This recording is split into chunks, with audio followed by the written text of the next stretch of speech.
Coach, Robbie Falk from Starkville Daily News and On 3 Sports. Did you feel like Miracle Shepherd was going to be a big part of this ball game, and what did you feel like she did for Mississippi State to disrupt what y'all were doing offensively? I always think kids are going to play super good. When you're playing at home, you've got to sell out, do your homework on all of them. This game was one that's not surprising with the outcome, honestly. When you play a game on the road after a big game like we had with South Carolina, you kind of watch your team and see how they reacted. And we played in spurts again. You know, we had the lead and we did some things early, and then again in the second half, we can't seem to defensively get stops with this team when they matter. That's how we lost the South Carolina game. You have to make stops at this level, and we don't seem to be doing it.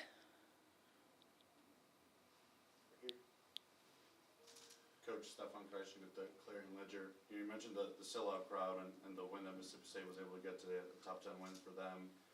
What's kind of your perspective of what Coach Purcell has kind of been able to do here in less than 2 full seasons, and the way he's kind of got this program going in the right direction again?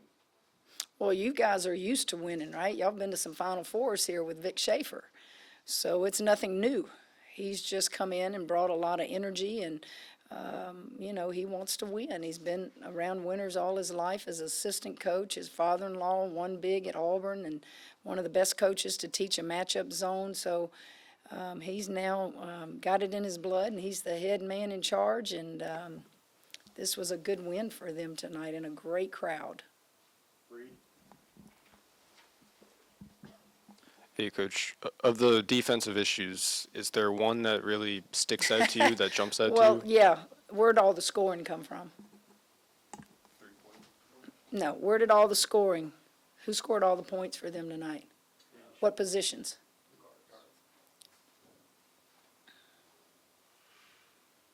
Any more here in person? We'll move to Zoom. Let Morgan know if you have a question, and we'll unmute you.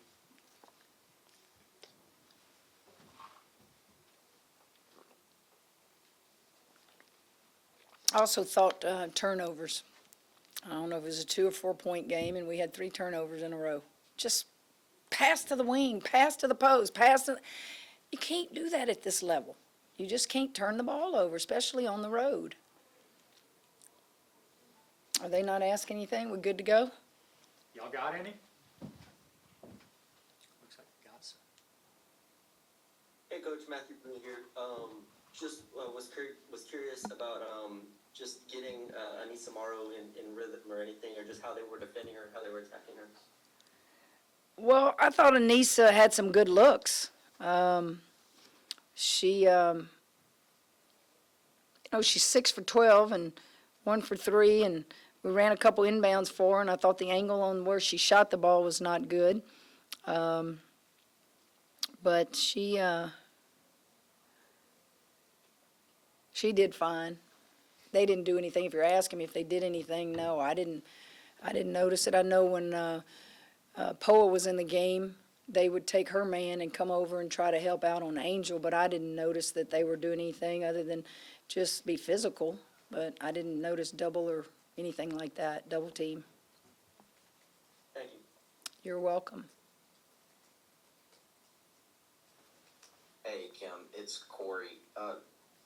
The defensive struggles that you mentioned, how do you now approach practice? Like, how do you get the reps that you need to see during practice to feel like you guys are in a better spot heading into the next game on Sunday? Well, this is a bye week, so we'll be off tomorrow and we'll be off Wednesday, and just get back on the floor and keep working. I'm not one to make excuses, but sometimes I need to step back and go, that's a freshman out there. That's a sophomore out there. That's a new player out there. And I think everybody just gets caught up into their rankings or gets caught up into how great they are. At the end of the day, experience matters. And when you don't have experience on the floor, you lack leadership. And if you lack leadership, you tend to lack a little bit of chemistry when things get tough. And I think it's more of that than anything on the defensive end. Everybody starts getting focused on their man, or they ball watch. So it's a little bit of everything. I don't think it's just one thing on the defensive end. We don't have the fleet of foot guards out there that can make up things when they get beat off the dribble.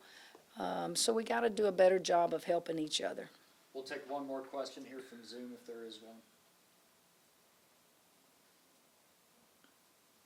Yeah, Kim, at this point of the year, I know you're never surprised by anything. You've been coaching for so long, but I guess the myriad of problems, I mean, the defense, the turnovers, as far as just the lack of taking care of valuing possessions, does it puzzle you, or you kind of expected this because you have inexperience and maybe not enough experience, especially in the backcourt? I expect some of it. You know, there's a lot of things, Ron, that you have to deal with that you don't see coming. So we don't have depth, so why don't we have depth, right?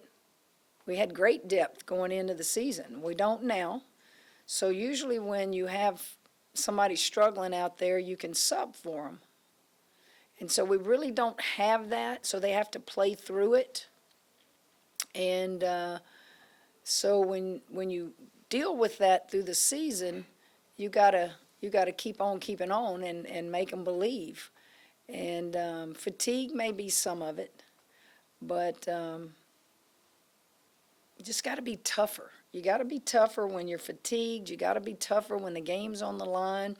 And I really think that's where experience plays a big role and a big part. Those that have been in a system or been in your program a long time, they don't get rattled. And maybe we're missing that a little bit. You've got Angel and Flage, who were on the championship team last year, but other than them, really, who else do we have? Is it, you want to point to a person, but somebody like Alexis Morris that refused to lose and this will just, you miss somebody like that kind of character that will just not let you lose. Well, Alexis Morris, again, was 6 years in college. Right. So it goes back to what I just told you. We had that last year. LaDasia Williams was her 5th year in college. Carson was in her 4th year in college. That stuff matters. People don't realize it, but it does matter. Now, what will be good is you have to live through these moments, and you have to allow them to grow. And then next year they'll be better, and then the next year they'll be better, and the next year they'll be better. I think we're just going through some of that right now, and I don't know that I can tell you that it's unexpected. The unexpected would be dealing with the issues we had to deal with injury and people no longer on the team.